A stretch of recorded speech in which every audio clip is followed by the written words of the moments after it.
Pile సమస్యతో బాధపడుతున్నారా? ఇప్పుడు లేజర్ చికిత్సతో ట్రీట్మెంట్ రేంజ్ హాస్పిటల్స్ లో శాశ్వత పరిష్కారం. ఇప్పుడే సంప్రదించండి. నమస్తే, వెల్కమ్ టు సుమన్ టీవీ. నేను మీ సాయి.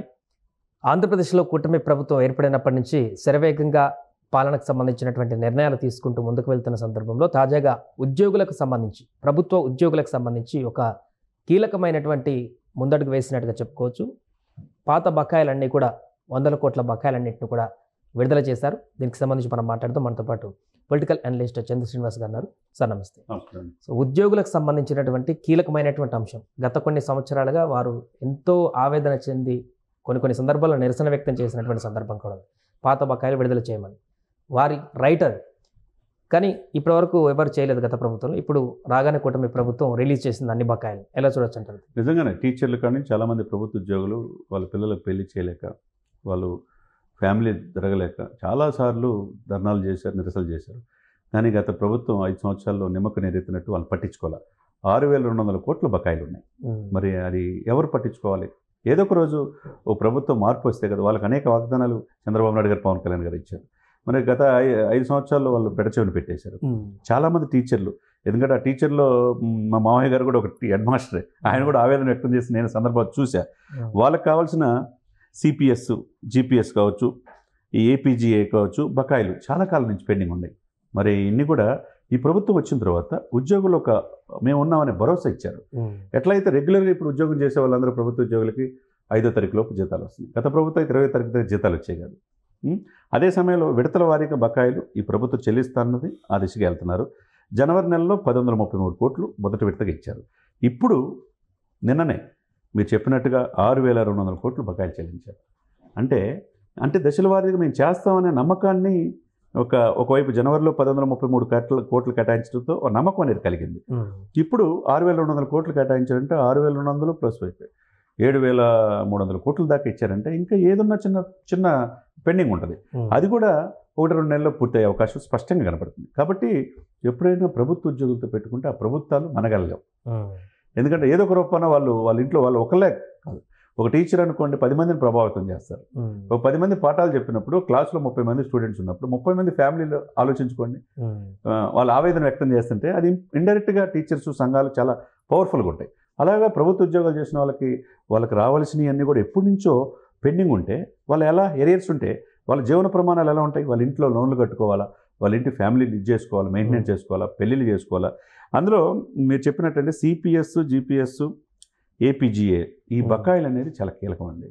గత ప్రభుత్వం నిర్లక్ష్యం చేసింది. ఈ ప్రభుత్వం ఏది ప్రాధాన్యత క్రమమో, పెన్షన్స్ ఎట్లయితే పెంచిన ఇచ్చారో, జీతాలు ఎలా అయితే ఇస్తున్నారో, జాబ్ క్యాలెండర్ ఎలా అయితే ఇస్తున్నారో, వీళ్ళ బకాయిలు, ప్రభుత్వ ఉద్యోగుల బకాయిలు ఈ విధంగా నిన్న 6,200 కోట్లు కేటాయించడం ఏదైతే ఉందో, చంద్రబాబు నాయుడు గారు, పవన్ కళ్యాణ్ గారు పాలనకి ఇది ఒక ఎగ్జాంపుల్గా మనం చెప్పుకోవచ్చు అనమాట.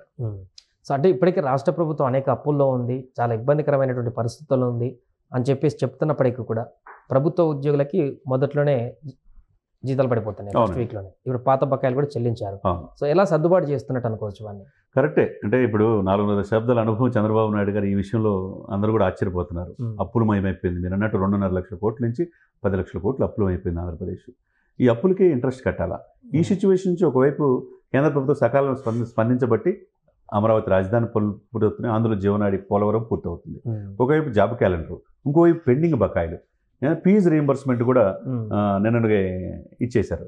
ఇవన్నీ కూడా చూస్తూ ఉంటే మీరు చెప్పినట్టు ఎక్కడి నుంచి తీసుకొస్తున్నారంటే, గతంలో ముఖ్యమంత్రిగా చేసిన అనుభవం ఏదైతే ఉందో, అదేవిధంగా మోదీ గారి యొక్క ఆశీస్సులు ఎలా ఉన్నాయో బ్యాంకర్స్ కూడా ముందుకు వస్తున్నారు.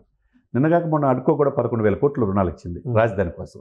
ఇవన్నీ కూడా ఎందుకంటే నమ్మకం కలుగుతుంది. ఆ క్రమంలో ప్రాధాన్యత క్రమంలో వచ్చిన డబ్బుల్ని ఏది ప్రాధాన్యత క్రమం మీరు అన్నట్టు 1వ తారీఖు జీతాలు, 1వ తారీఖున పెంచిన పెన్షన్లు, నెలకు వచ్చే 4,000 రూపాయల మీదే వాళ్ళ కుటుంబం ఆధారపడి ఉంటుంది, ఏజ్ పర్సన్స్.